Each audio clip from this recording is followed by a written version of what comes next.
Anthony भाई, Anthony भाई, ना देने वालों के नाम सार्वजनिक जगहों पर लगाए, सभी पर 1 लाख से अधिक का प्रतिबंध। बड़े दिनों के बाद खिली शीतलहर का कहर झेल रहे दिल्ली के लोगों को राहत मिली। एंथनी भाई, आज मेरे घर पे दावत थी। अज़हा की धूम शायद आपको पता नहीं होगा। जो लोग टिकट खरीदते हैं वो सब ससुर आए थे, एक आपको छोड़कर। लेकिन आप तो हमेशा मुझसे टिकट खरीदते हैं, इसलिए मैं थोड़ी रबड़ी लाया हूं आपके लिए। मैं आऊं? इतनी रात गए हैं, हम आपको ये खुशखबरी देने आए हैं एंथनी भाई की आप ही की लॉटरी टिकट को 1 करोड़ का पहला इनाम लगा है। लेकिन लगता है ये बात आप पहले से ही जानते हैं ना। लीजिए रबड़ी खाइए और मुंह मिठा कीजिए, लीजिए। वैसे तो 1 करोड़ बहुत बड़ी रकम है। हमारा कमीशन ना भूलिएगा एंथनी भाई। वैसे तो हम सिर्फ बाहर 10% लेते हैं, लेकिन आपसे सिर्फ 5%, गांव के सिर्फ 5%। ज्यादा लग रहा है? ठीक है, तो आपकी मर्जी। देखिए ना मत करना, कम से कम रबड़ी की भी इज्जत कर लीजिए एंथनी भाई। 2 नहीं, 1 मत कहिएगा, ये तो जाती हो जाएगी। आपको कम से कम मुझे 50,000 तो दे रहे एंथनी भाई। एंथनी भाई, एंथनी भाई,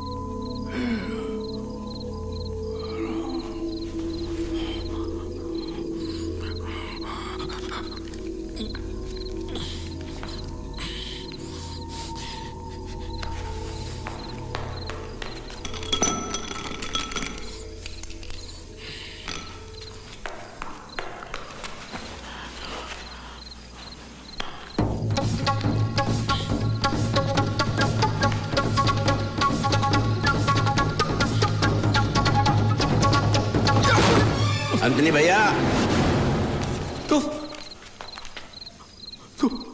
यहाँ क्या कर? मैं तो उधार वसूली करने आया हूँ, और तू यहाँ क्या कर रहा है? ये एंथनी भाई को क्या हुआ? हे राम, तूने उसे गला घोटकर मार डाला। नहीं, मेरी बात सुन। मुझे कुछ नहीं सुनना, मैं अभी लोगों को बुलाता हूँ। भाइयों, तू मुझे भी मारेगा क्या? नहीं, हमने किसी को नहीं मारा है बल्लू। इसको मालामाल बिक्री का पहला इनाम लगा है 1 करोड़ रुपए का, और उन्हीं पैसों के लिए तूने इसको मार डाला? अरे हमने किसी को नहीं मारा है। अरे हम तो यहाँ इसे खुशखबरी देने के वास्ते आए थे कि तुझे पहला इनाम मिला है। लेकिन लगता है ये बात पहले से जानता था, तो खुशी के मारे मर गया है। मैंने लोगों को खुशी से हंसते हुए देखा है, लेकिन खुशी से मरते हुए कभी नहीं देखा। ए लीला, मैं अक्ल भंगार के भाव बेचकर नहीं आया हूँ। तेरा गमछा उसके गले का फंदा बना कैसे है? अब हम उसके हाथ से टिकट लेने की कोशिश कर रहे थे। गले में गमछा डाल के? नहीं, अरे हम जब इसे खुशखबरी सुनाने के वास्ते आए तब ये पहले ही मर चुका था। भगवान रामचंद्र जी चाहते ही नहीं थे कि इसको इनाम की खुशी मिले। उसी रामचंद्र जी ने हम दोनों को यहाँ पे एक ही टाइम पे भेजा। तो ये रामचंद्र जी की इच्छा है कि हम लोग को इनाम आपस में बांट ले, समझे? तो 50 लाख तेरा, हाँ, और बाकी का जो कुछ पड़ता है वो मेरा, समझ गया? देख बल्लू, ये साली पूरी जिंदगी हमने गरीबी में गुजारी है, तो कम से कम अमीर होकर तो हम मरेंगे, ठीक है? और तू अपनी बेटी की शादी भी धूमधाम से कर पाएगा, और तू खुद अपनी दूसरी शादी भी कर पाएगा। तू तो अभी जवान है बल्लू, समझा? और देख देख, पाप होगा। ये रामचंद्र जी का प्रसाद अगर हमने ठुकराया तो घोर पाप होगा। कौन जानता है, कौन जानता है? ये बात को मेरे को और तेरे को छोड़ के कौन जानता है? हम कह देंगे कि लॉटरी के टिकट के मालिक हम हैं, बस। लेकिन यह गलत नहीं होगा। अरे क्या गलत होगा? हम क्या चोरी मारी कर रहे, लूट मारी कर रहे? और लॉटरी वाले को तो ये पैसे किसी न किसी को तो चुकाना ही था, फिर हम क्यों उसे जाने दे? और हमारा तो हक बनता है कि नहीं? और इलाज का क्या करेंगे? उस शंभू चमार और उसका बीवी ने मुझको यहाँ आते देखा है। तो हम भी तो सत्तू राम को गला फाड़ के बोल के आए कि हम यहाँ आ रहे हैं, तो पुलिस की पूछताछ में बुरी तरह फंस जाएंगे। तो अब क्या करें?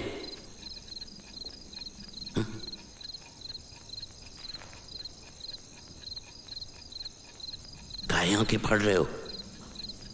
एक काम करते हैं, सबकी नजर बचाकर लाश को उठाकर नदिया में फेंक देते हैं। गांव वाले यूं समझेंगे कि नशे में डूब गया होगा पियक्कड़। ठीक है। आजा बल्लू। अरे ये भारी हिस्सा मेरी तरफ, इका करें, आई कुल्टी पे टांग देते हैं। चल उठा। तू बेचता है दूध और बदन में ताकत नहीं है, उठा।